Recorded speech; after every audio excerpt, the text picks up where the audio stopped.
Dale. Nina. Marisol.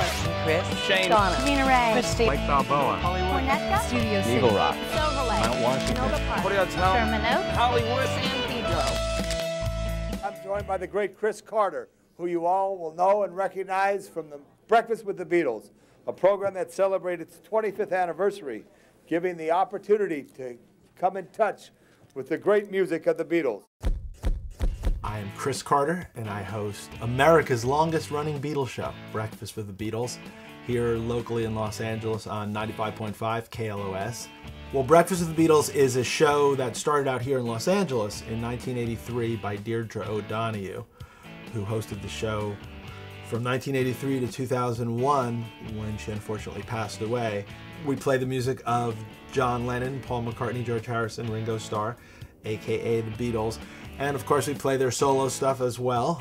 The Beatles are recognized as the greatest. And I think the reason they get a radio show every Sunday for 25 years is because it's kind of can be seen in the audience of the Paul McCartney concert, where you have, you know, a 65-year-old guy with a tie-dyed shirt and a big white beard, and he's singing along to Hey Jude, and like right next to him is like, you know, a 30-year-old banker, and their two kids who are, you know, 8 and 12, who are also singing the words to Hey Jude, next to a housewife who's, you know, 53.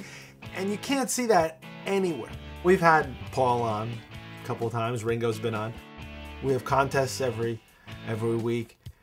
And, you know, whoever it is, if, you know, Joe was on the phone, we'll say, you know, Beatle Joe is on line 4. And we asked the question about Paul McCartney and the Beach Boys. And all of a sudden, you know, Paul was on the line. And we have Beatle Paul from Los Angeles on line 4. And, you know, it's really Paul McCartney, which is really cool.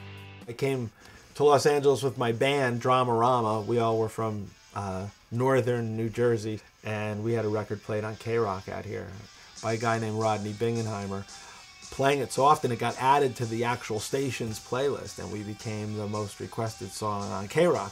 And we all said, wow, you know, let's go out to California. My inspiration has always been the same, I think. Music has always driven me since I was, you know, I guess about 13. And it just drives me to this day, whatever I'm into now, if I'm reading a book about Tom Petty or, you know, whatever I'm doing, it just stays with you. You wake up, you listen to this music, and it's kind of a soundtrack for your life.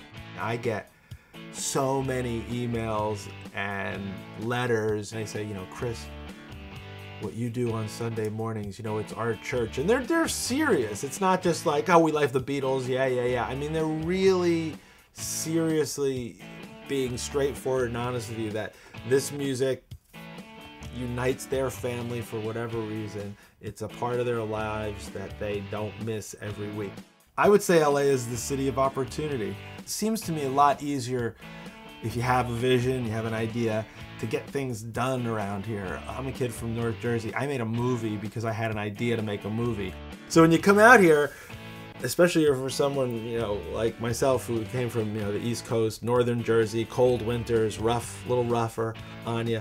Yeah, this is paradise. I'm on the 405. I'm not real upset when I'm looking at the Santa Ana winds clearing out the valley, and it's that deep blue, and that's 79 degrees, and I got my top down, I'm listening to the radio.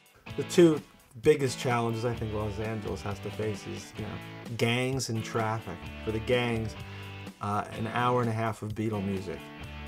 Every gang in Los Angeles has to listen to the Beatles for an hour and a half a day, okay? And I guarantee you, by the end of 6 months, those gangs will mellow out and start feeling the love. You hear me out there, gang members?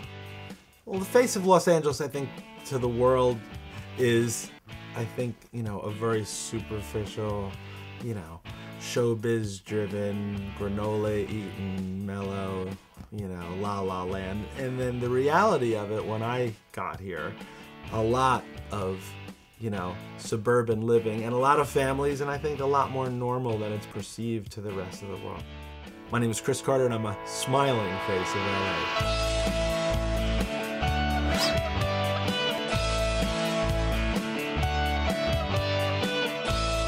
Traffic, hot air balloons is my concept.